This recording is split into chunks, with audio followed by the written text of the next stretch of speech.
Bapak Ibu yang dikasihi Tuhan kita Yesus Kristus, selamat beribadah di rumah Tuhan. Mari kita persiapkan hati kita untuk beribadah kepada Tuhan. Mari kita bersaat teduh.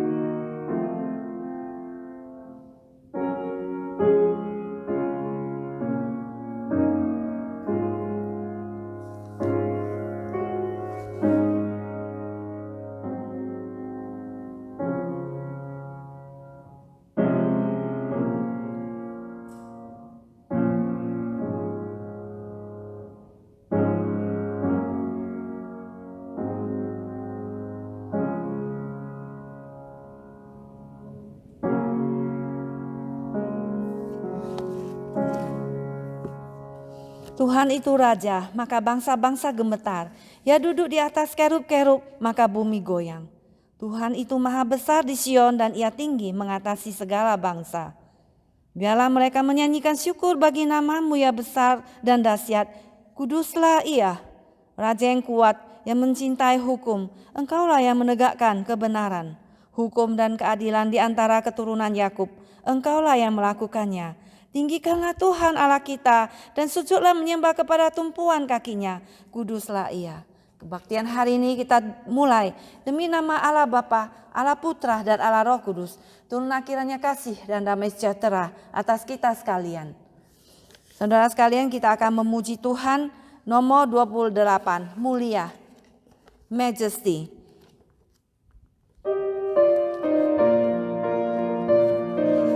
Kita bangkit berdiri, kita memuji Tuhan, mulia. Tuhan kita adalah Tuhan yang mulia. Dia sembah Raja mulia, bagi Yesus segala hormat sembah puji.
Majesty,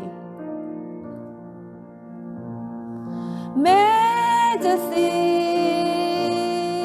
worship His Majesty. Unto Jesus be all glory, honor, and praise. Majesty, kingdom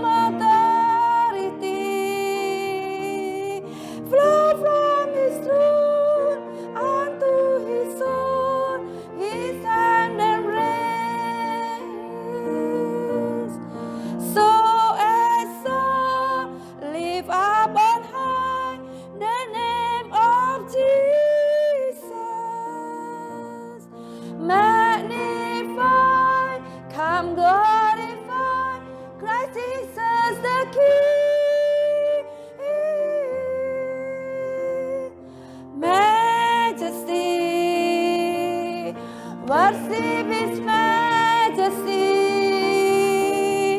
Jesus who died, now glorified, King of all kings. Terpuji nama Engkau ya Tuhan, hari ini kami boleh bersembah sujud di hadapan-Mu. Kami boleh menyanyi, memuji nama-Mu, mendengar kidung musik puji-pujian. Terima kasih Tuhan, semua kidung pujian kami juga terdengar dari surga yang memuji dan memuliakan nama-Mu. Kami bersuka cita ya Tuhan, kami boleh memuji dan memuliakan nama-Mu. Kiranya segala pujian dikembalikan pada Engkau di tempat yang maha tinggi. Terpuji nama Engkau Tuhan yang telah memberikan kami puji-pujian dan sukacita. Di dalam nama Tuhan Yesus kami berdoa. Amin. Hormat diberi bagi Bapa, Anak dan Roh Kudus, dari mula sampai sekarang dan seterusnya termulia. Amin. Amin. Kami silakan duduk dengan hormat. Hi, I'll be singing His Mercy is More. And this song talks about God's great love and mercy and compassion over His people. No matter how great our sins are, His mercy is powerful and more. And in Micah chapter 7, verses 19 and 18, it says, "Who is a God like you who pardons wrongdoing and passes over a rebellious act of the remnant of His possession? He does not retain His anger forever because He delights in mercy. He will again take pity on us. He will trample on our wrongdoings. Yes, you will cast all their sins into the depths of the sea." So let's sing.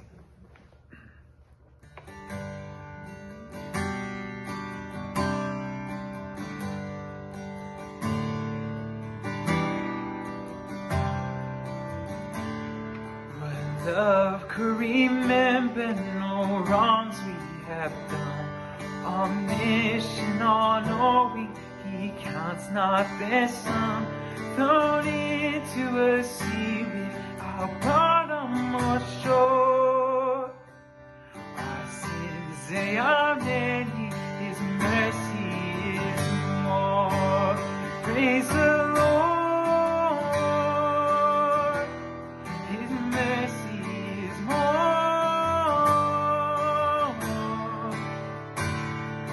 Stronger than darkness, new every morn. Our sins, they are many, His mercy is more.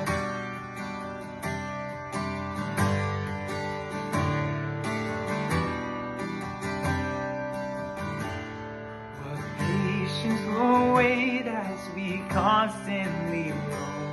What Father so tender is calling us home.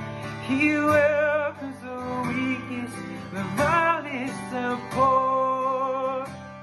Our sins, they are many, His mercy is more. Praise the Lord, His mercy is more. Stronger than darkness, new every morn. Our sins, they are many, His mercy is more.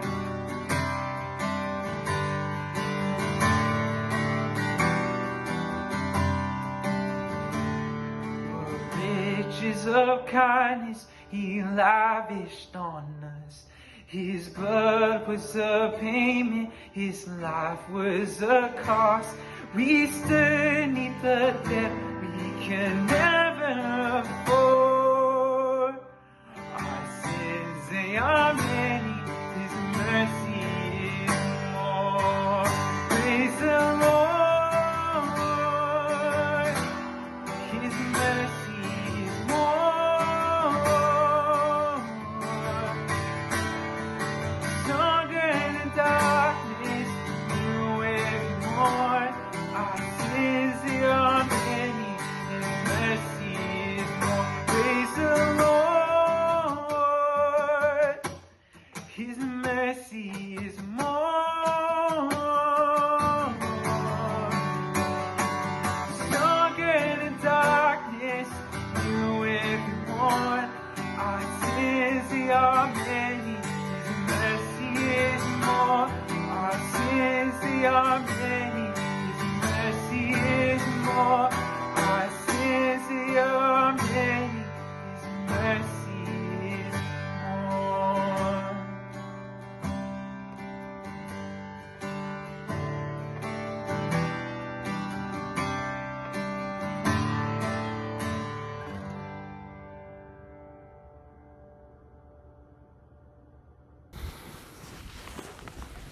Mari kita masuk dalam doa. Bapa kami yang di surga, kami berterima kasih kepadamu Tuhan, karena Engkau begitu mengasihi kami, Engkau senantiasa memperhatikan kehidupan kami, baik pagi, siang, maupun malam. Engkau mengetahui segala kebutuhan kami, bahkan Engkau mengerti segala persoalan hidup kami. Kami bersyukur kepadamu Tuhan. Bapa di surga, pada siang hari ini kami menyerahkan kami semua yang sudah hadir dalam gereja maupun kami yang beribadah di rumah masing-masing. Tuhan, pakailah firman Tuhan yang akan disampaikan oleh hamba-Mu ini jadi berkat buat kami semua, jadi kekuatan buat kami semua. Dalam nama Tuhan Yesus kami berdoa. Amin.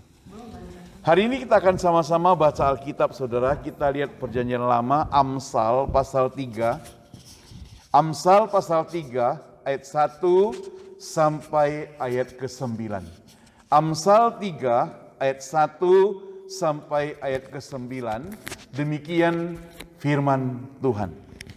Amsal pasal 3 ayat 1 sampai 9. Demikian firman Tuhan. Judulnya dari Lembaga Alkitab Indonesia itu Berkat dan Hikmat. Hai anakku, janganlah engkau melupakan ajaranku, dan biarlah hatimu memelihara perintahku, karena panjang umur dan lanjut usia serta sejahtera akan ditambahkannya kepadamu. Janganlah kiranya kasih dan setia meninggalkan engkau. Kalungkanlah itu pada lehermu, tuliskanlah itu pada loh hatimu.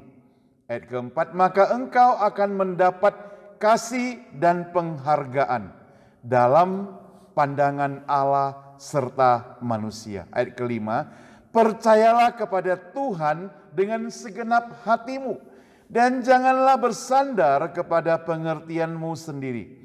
Akuilah Dia dalam segala lakumu, maka Ia akan meluruskan jalanmu.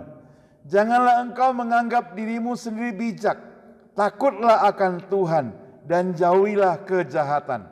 Itulah yang akan menyembuhkan tubuhmu dan menyegarkan tulang-tulangmu. Muliakanlah Tuhan dengan hartamu dan dengan hasil pertama dari segala penghasilanmu, maka lumbung-lumbungnya akan diisi penuh sampai melimpah-limpah, dan bejana pemerahanmu akan meluap dengan air buah anggurnya. Demikian firman Tuhan. Tema perenungan kita pada hari ini adalah percayalah kepada Tuhan dengan segenap hatimu. Percayalah kepada Tuhan dengan segenap hatimu. Ada orang berpikir dan merenungkan dalam kehidupan sehari-hari, mengapa orang itu bisa menjadi tidak dipercaya? Seseorang bisa menjadi tidak dipercaya karena mungkin janjinya itu tidak ditepati. Dia selalu berbohong. Kalimat yang diucapkan tidak sesuai dengan perbuatannya. Jadi orang itu bisa menjadi tidak dipercaya. Sekali mungkin bisa karena lupa. Tapi kalau berkali-kali maka dia menjadi tidak dipercayai lagi orang. Kalau kita punya teman, dia berjanji, tapi selalu dia batali janjinya atau tiba-tiba menghilang, maka kita lama-lama tidak percaya. Itu sebabnya maka kenapa orang bisa percaya pada Tuhan? Karena Tuhan Allah, Dia bukan manusia. Dia tidak bisa mengingkari janji dan tidak pernah mengingkari janji. Dan janjinya selalu ditepati. Itu sebabnya maka firman Tuhan mengajak kita bersandarlah kepadanya sepenuhnya.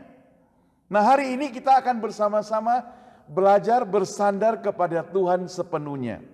Saya yakin saudara, ada banyak di antara kita mungkin karena kita pikir, semuanya kan saya kerjakan sendiri. Semuanya kan hasil keringatku. Semuanya kan perjuanganku. Maka ngapain saya bersandar kepada Tuhan? Tapi mari kita akan melihat kenapa kita mesti bersandar kepada Tuhan. Bagaimana caranya bersandar kepada Tuhan? Pasal yang ketiga dimulai dari ayat 1 di situ katakan, hai anakku, janganlah engkau melupakan ajaranku. Apa itu ajaran Tuhan? Saudara, firman Tuhan jelas lengkap sekali. Firman Tuhan mengajarkan kepada kita, kasihilah Tuhan Allahmu dengan segenap hatimu, dengan segenap jiwa ragamu. Bahkan diajarkan kepada kita, kasihilah sesamamu manusia seperti dirimu sendiri. Di dalam 10 hukum juga diajarkan bagaimana kita supaya harus taat kepada firman Tuhan. Harus taat kepada Allah, tidak boleh menyebut namanya dengan sembarangan. Ingat dan kuduskanlah hari Sabat. Demikian hormatilah ayahmu dan ibumu. Demikian juga dikatakan jangan membunuh, jangan mencuri, jangan mengucapkan saksi dusta, jangan mengingini milik orang lain dan sebagainya. Itu semua merupakan pengajaran firman Tuhan, ajaran daripada Tuhan. Yang kalau kita dapat mentaatinya, itu berarti kita baru lolos dalam satu hal. Tapi tidak gampang untuk taat, bukan? Namun puji Tuhan, hari-hari ini kita sedang menunggu turunnya Roh Kudus. Bagaimana Yesus nanti diperingatkan naik ke surga, lalu ada turunnya Roh Kudus. Di situ Roh Kudus memberikan kekuatan pada kita untuk menjalankan semuanya itu. Yang tidak gampang itu, Roh Kudus akan memberikan kekuatan pada kita asalkan kita bersandar sepenuhnya kepada Tuhan. Bahkan ada janji Tuhan. Di ayat kedua dikatakan, karena panjang umur dan lanjut usia serta sejahtera akan ditambahkan kepadamu. Ini merupakan janji daripada Tuhan. Panjang umur, lanjut usia. Soalnya panjang umur dan lanjut usia itu harus jelas dalam kehidupan kita. Kalau waktu kita mendapatkan umur yang panjang dan lanjut usia, namun perbuatan kita tidak sesuai dengan firman Tuhan, maka celaka saudara, tambah dosa itu. Itu sebabnya maka kalau kita berdoa supaya Tuhan berikan aku panjang umur, lanjut usia dan damai sejahtera dalam hidup kita, maka kita pertama harus tidak melupakan dulu ajaran Tuhan, taat kepada firman-Nya dulu. Maka orang yang akan mengalami hal yang paling mengerikan ketika dia tidak mengingat atau tidak patuh akan ajaran Tuhan, kemudian tidak memberikan hatinya untuk diperintahkan atau kehidupannya untuk diperintahkan oleh Tuhan, namun mengingini hidup yang berlanjut terus. Dengan demikian dia akan melakukan terus-menerus kejahatan. Dalam kehidupannya tidak ada pertobatan. Itu sebabnya perlu adanya pertobatan terlebih dahulu sehingga hari-harinya yang dilewati itu akan dilewati dengan penuh kebahagiaan, penuh kenyamanan. Itu yang pertama. Bagaimana supaya percaya kepada Tuhan dengan segenap hati? Pertama, harus mentaati firman-Nya terlebih dahulu, saudara. Yang kedua, janganlah kiranya kasih dan setia meninggalkan engkau. Kalungkanlah itu pada lehermu, tuliskanlah itu pada loh batumu. Hatimu. Loh hatimu. Loh hatimu. Ya, maaf. Janganlah kiranya kasih dan setia meninggalkan engkau. Kasih dan setia Tuhan itu meninggalkan Tuhan. Jangan kiranya kasih dan setia dari Tuhan meninggalkan kita. Bagaimana itu terjadi, saudara? Ketika kita mencoba untuk melakukan banyak hal itu dengan berpikiran sendiri, dengan konsep yang sendiri, bukan menyerahkan kepada Tuhan, maka kita akan kehilangan kasih setia Tuhan itu. Tapi firman Tuhan ingatkan, kalungkan itu. Seperti orang-orang zaman dahulu, mereka yang taat pada firman Tuhan, mereka kalungkan firman Tuhan dalam dirinya. Kalau dia kalungkan, maka engkau akan mendapatkan kasih dan pengharapan dalam pandangan Allah serta manusia. Kalau ada kalungkan dalam loh hati kita firman Tuhan, kasih setia Tuhan, maka dalam kehidupan kita itu tidak akan menyimpan rasa kebencian, kemarahan, dan sebagainya. Sekali lagi, Tuhan tidak berkata kita tidak boleh marah. Tuhan Yesus juga marah kan ya. Tapi firman Tuhan katakan boleh marah asal tidak berbuat dosa. Karena anak-anak kita pernah marah. Orang yang bersalah kita pernah marah. Tapi marah bukan orangnya, tapi kita marah karena kita tidak suka perbuatannya. Itu yang Tuhan lakukan. Dengan demikian maka kalung kasih itu dalam hati kita masih ada. Karena kita tidak merasa benci kepada mereka. Maka saudara, orang yang demikian baru bisa percaya kepada Tuhan dengan segenap hati. Dan jangan bersandar kepada pengertian diri sendiri. Ketika kita bersandar kepada Tuhan dengan segenap hati, itu berarti kita mau serahkan seluruh hidup kita kepada Tuhan. Kenapa? Karena kita percaya sepenuhnya Dia sanggup menguasai kita. Dia sanggup memelihara kita. Dia sanggup menolong kita. Dia sanggup menjawab segala persoalan kita. Dia sanggup menyelesaikan segala kerumitan hidup kita. Bagaimana caranya, saudara? Di sini dikatakan ayat ke-6, akuilah Dia dalam segala lakumu. Artinya dalam segala perbuatan kita, semuanya mencerminkan bagaimana kita taat dan setia kepada Tuhan. Baik dalam pekerjaan, baik dalam kehidupan kita sehari-hari, baik dalam tutur kata kita, semuanya itu melampiaskan kasih Tuhan. Bukan melampiaskan karakter kita. Soalnya karakter manusia itu sangat mengerikan karena manusia yang berdosa cenderung mementingkan diri sendiri.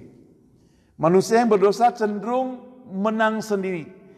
Manusia yang berdosa cenderung membenarkan diri sendiri. Tetapi firman Tuhan katakan, akuilah Dia dalam segala lakunya, maka Ia akan meluruskan jalanmu. Kalau kita hanya mau memenangkan diri kita sendiri, kalau kita hanya mau kita yang merasa lebih pintar dan sebagainya, maka jalan hidup kita itu tidak akan lurus.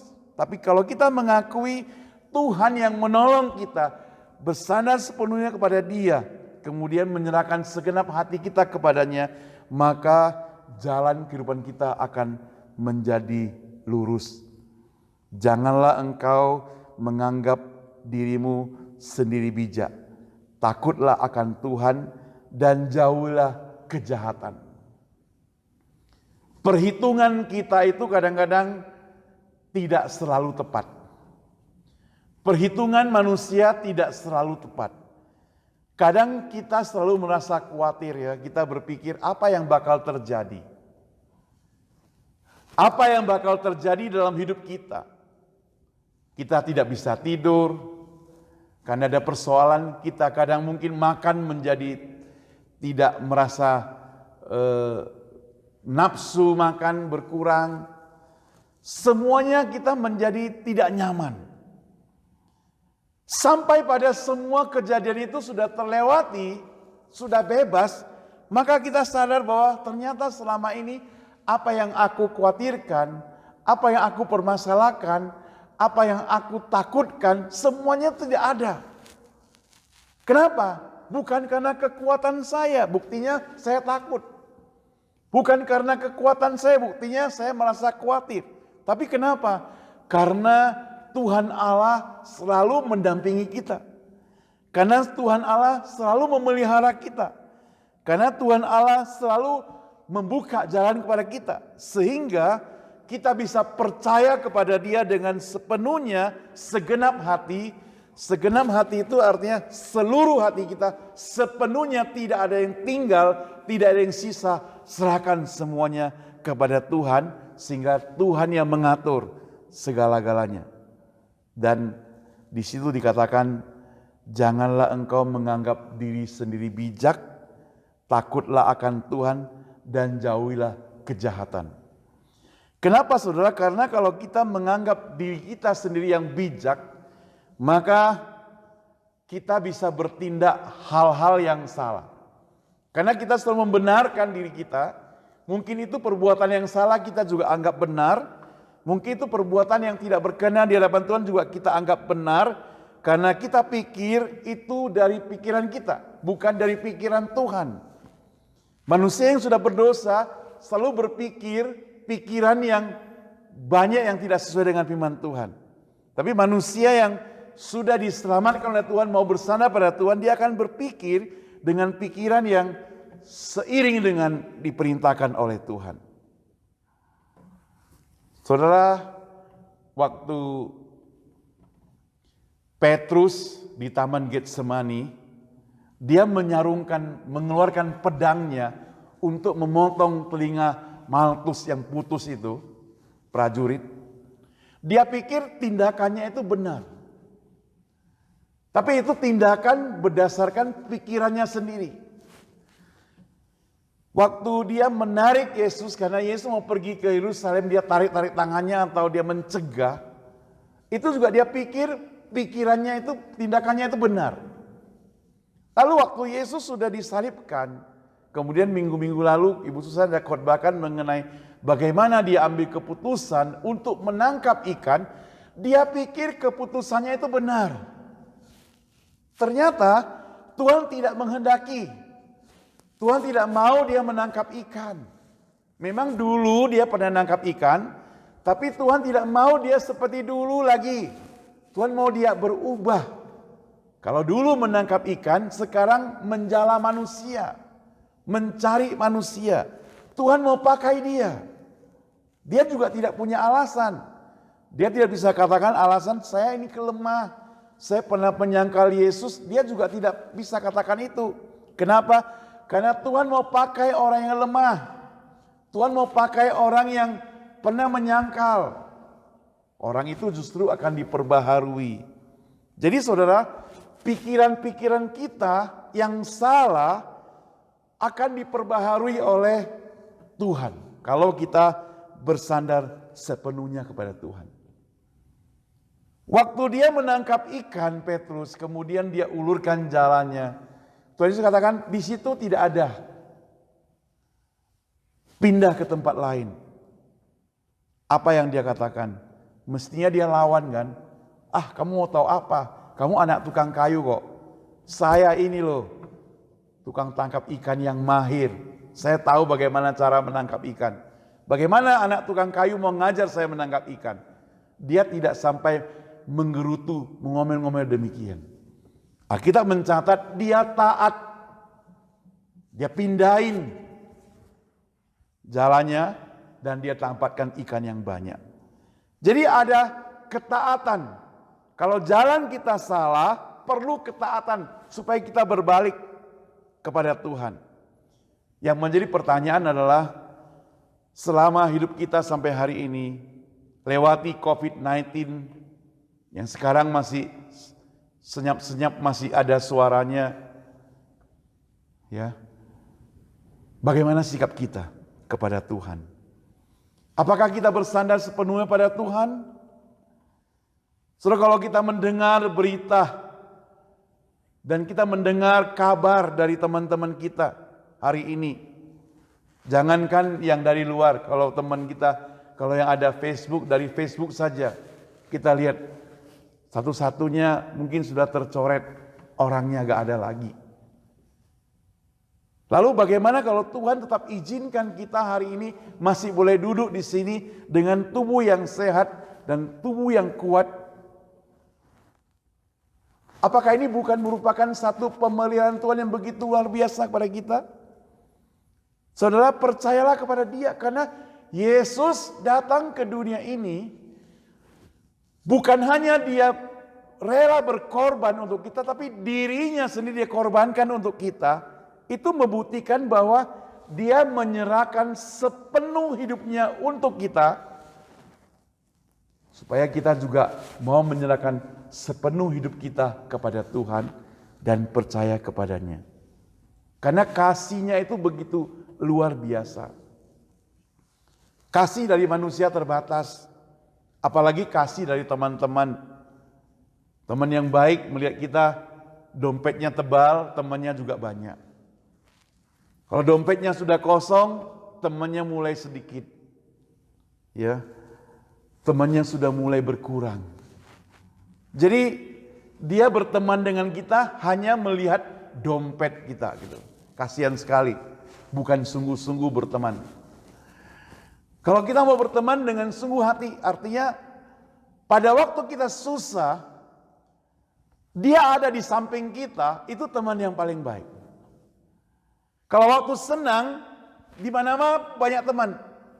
Maka firman Tuhan katakan di kitab Amsal juga, lebih baik ke rumah duka daripada ke rumah pesta.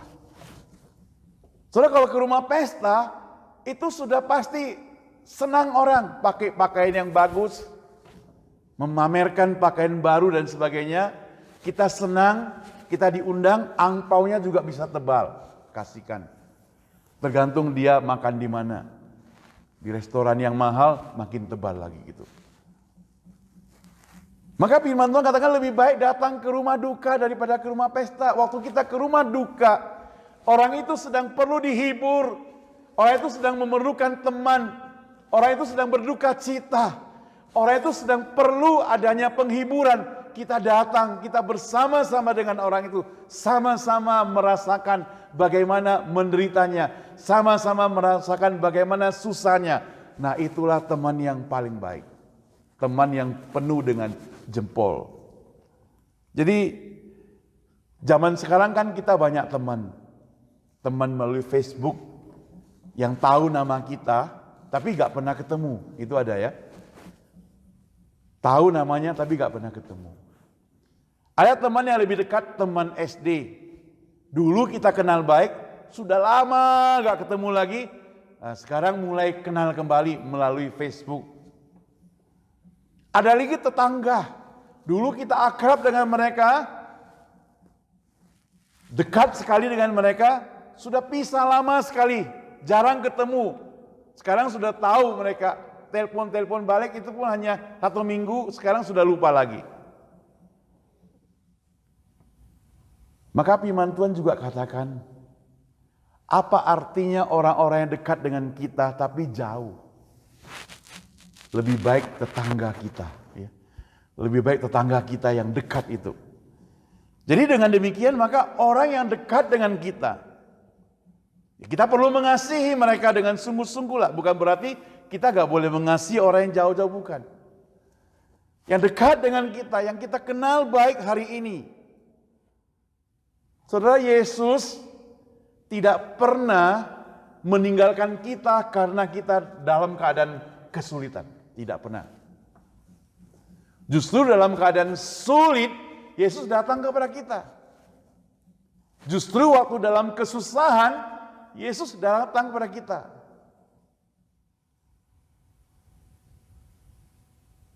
Dalam segala pergumulan, Yesus datang kepada kita. Maka Yesus dikatakan dia datang ke dunia ini mencari orang yang hilang. Orang-orang yang berdosa. Supaya mereka itu diselamatkan. Orang yang berduka dihiburkan. Itu yang dilakukan oleh Tuhan Yesus buat kita. Saudara yang saya kasih Tuhan, itu sebabnya saudara, kita perlu percaya kepada Dia sepenuhnya. Bersandar kepada Dia sepenuhnya. Tidak boleh ada yang kurang sedikit pun. Karena apa? Karena Dia tidak pernah meninggalkan kita. Dalam surat Ibrani katakan, Dia tidak pernah meninggalkan kita. Diulangi sampai 5 kali, katakan tidak pernah meninggalkan kita. Dan saudara, kalau kita boleh merasakan semua kasih Tuhan itu, maka di sini dikatakan ayat 8, itulah yang akan menyembuhkan tubuhmu dan menyegarkan tulang-tulangmu. Kalau tadinya kita sudah merasa tidak bersemangat lagi, kalau tadinya kita merasa tidak ada pengharapan lagi, kalau tadinya kita merasa seperti orang yang sedang sakit, kalau tadinya kita merasakan seperti orang yang sudah mau tumbang, tapi firman Tuhan ingatkan pada kita demikian, bahwa kalau kita bersandar kepada Dia sepenuhnya, semangat hidup kita bangkit kembali.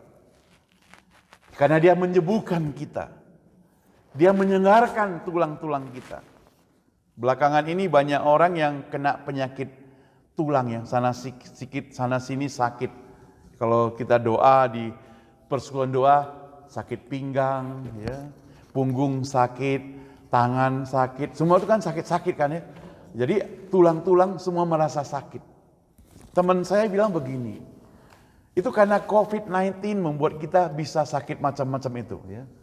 Itu sebabnya dokter menyarankan dia, ada teman saya, dokter masih muda, dokter menyarankan dia itu hanya harus makan atau minum banyak vitamin D katanya. Kenapa? Karena tulang-tulangnya sakit sampai dia tidak sanggup berdiri. Gara-gara tidak pernah keluar dari rumah, takut.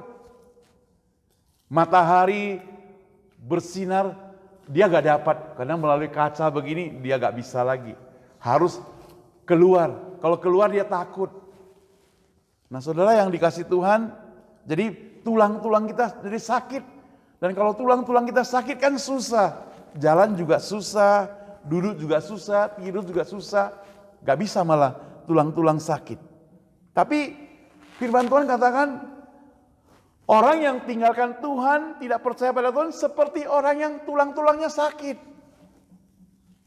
Tapi karena dia percaya pada Tuhan, tulang-tulangnya itu pun jadi ringan, sembuh. Gerakannya sudah mulai bisa lakukan. Lari juga sudah bisa, saudara. Dengan demikian maka apa yang terjadi saudara? Dengan demikian maka kita akan memuliakan nama Tuhan. Ayat ke-9 itu menarik. Muliakanlah Tuhan dengan segala hartamu, dengan hasil pertama dari segala penghasilanmu. Maka lumbung-lumbungmu akan dihiasi penuh melimpah-limpah, dan bejana pemerahanmu akan meluap dengan air bah buah anggurnya. Jadi sekali lagi kita bisa memuliakan nama Tuhan. Dengan tubuh yang sehat kita memuliakan Tuhan. Wah, orang lihat dia orang percaya, orang Kristen, tubuhnya sehat, memuliakan nama Tuhan. Dia orang percaya, dia orang Kristen, dia kuat, jiwanya sehat, mulutnya juga sehat, memuliakan nama Tuhan.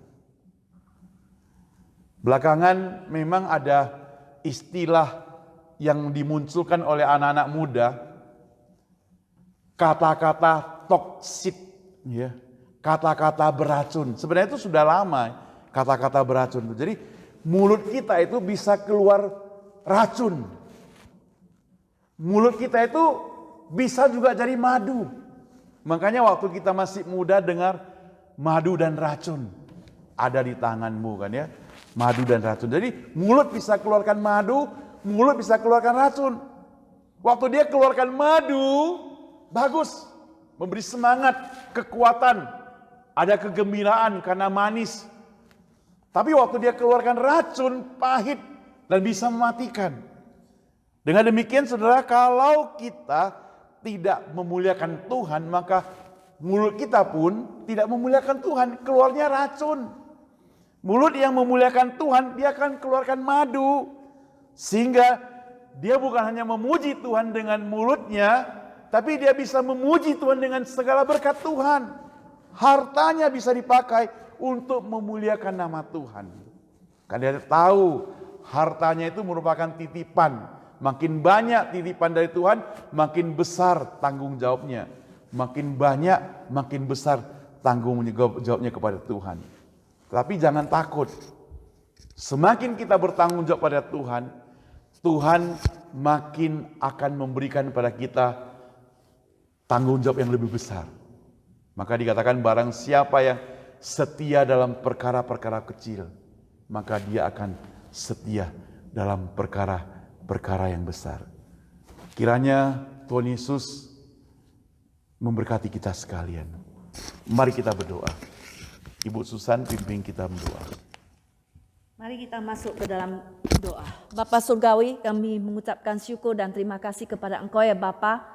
Kami mengucap syukur hari ini kami boleh mendengar firman-Mu dari hamba-Mu Tuhan. Kiranya firman Tuhan sungguh boleh menjadi kekuatan dalam hidup kami Tuhan. Kami makan adalah berasal makanan daripada firman-Mu Tuhan. Yang bergizi, yang bernutrisi Tuhan. Terima kasih Tuhan. Berkatilah setiap kami yang telah mendengarnya. Demi nama Tuhan Yesus kami berdoa. Amin.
Lingkupiku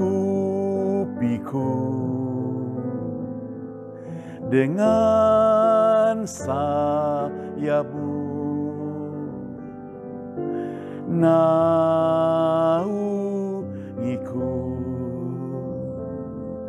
dengan kuasa-Mu.